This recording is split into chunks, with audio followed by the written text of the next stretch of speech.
بسم اللہ الرحمن الرحیم۔ السلام علیکم۔ مکہ مکرمہ سے سیدنا حسین رضی اللہ عنہ کی روانگی۔ مسلم بن عقیل رضی اللہ عنہ نے پہلے خط جو سیدنا حسین رضی اللہ عنہ کی خدمت میں بھیجا تھا کہ تمام شہر آپ کی تشریف آوری کا منتظر ہے، تشریف لے آئیں۔ آپ رضی اللہ عنہ یہ خط دیکھتے ہی سفر کے لیے تیار ہو گئے۔ جب دوستوں اور عزیزوں کو علم ہوا تو انہوں نے آپ رضی اللہ عنہ کو نہایت شدت سے روکا۔ عمر بن عبد الرحمن رضی اللہ عنہ نے کہا کہ کوفہ کے لوگ روپے پیسے کے غلام ہیں، جو لوگ آج آپ کو بلاتے ہیں وہی کل آپ سے جنگ کریں گے۔ سیدنا عبداللہ بن عباس رضی اللہ عنہ نے خدا کا واسطہ دے کر کہا کہ آپ مکہ سے حرکت نہ کریں، عراقی آپ کو یقیناً بے یار و مددگار چھوڑیں گے۔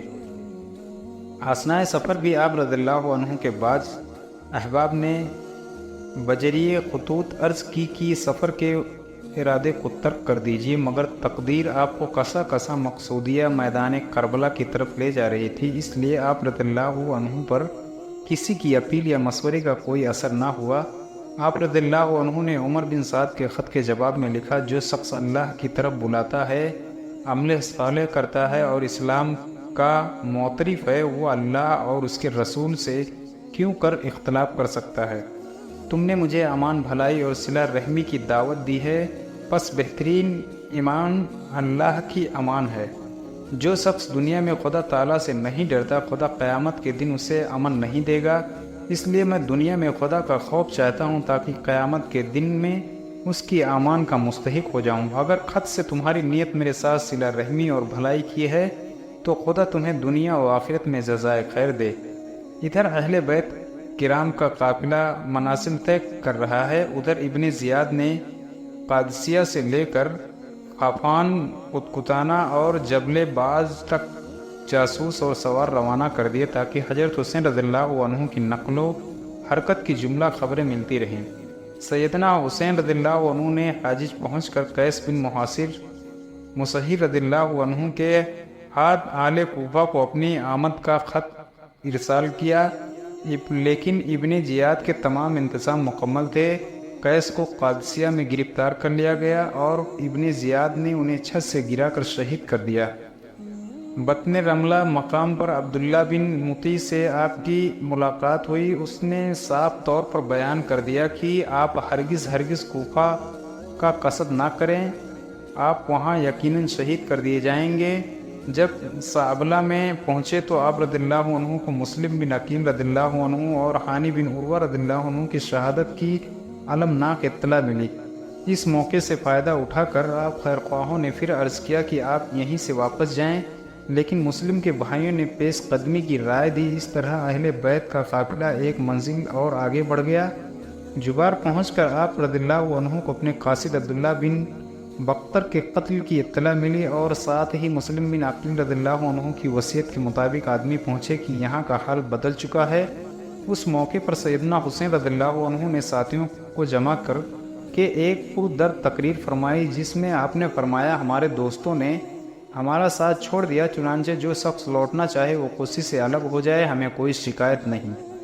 اس پر بے شمار لوگ جو راستے میں آپ کے ساتھ ہو گئے تھے الگ ہو گئے اور صرف وہی وفا شیار جانثار ساتھ رہے جو مدینہ سے آپ کے ساتھ آئے تھے۔ بطن عقبہ پر آپ کو پھر واپسی کی ترغیب دی گئی، مگر آپ نے فرمایا خدا کے حکم کے خلاف نہیں کیا جا سکتا۔ جب آپ سرات میں پہنچے تو محرم میں 61 ہجری کا پونی سال شروع ہوا اور اسی مقام پر حور بن یزید تمیمی 1000 سواروں کے ساتھ آپ رضی اللہ عنہ کے مقابل آ ٹھہرا۔ نماز ظہر کے وقت آپ رضی اللہ عنہ نے حور کی لشکر کے سامنے خطبہ ارشاد فرمایا کہ میں تمہاری دعوت اور عہد و پیمان کے مطابق یہاں آیا ہوں۔ میرے پاس اس مضمون کے تمہارے خطوط اور قاصد آئے کہ ہمارا کوئی امام نہیں، آپ آئیے، شاید خدا آپ ہی کے ذریعے ہمیں سیدھے راستے لگا دے۔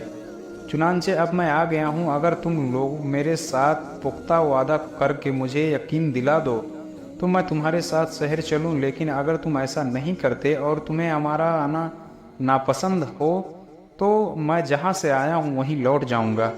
نماز عصر کے بعد آپ رضی اللہ عنہ نے پھر اسی مضمون کی تقریر کی تو ہر نے جواب دیا کہ ہمارا خط لکھنے والوں سے کوئی تعلق نہیں، ہم ابن زیاد کے سپاہی ہیں اور ہمیں یہ حکم ہے کہ آپ کے ساتھ لگے رہیں یہاں تک کہ کوفہ میں آپ کو ابن زیاد کے پاس پہنچا دیں۔ اس موقع پر سیدنا حسین رضی اللہ عنہ نے قافلہ اہل بیت کو واپس لوٹانا چاہا مگر حر نے راستہ روک لیا۔ آپ مدینہ طیبہ کی طرف جانا چاہتے تھے مگر حر چاہتا تھا کہ آپ کو کوفہ لے جایا جائے۔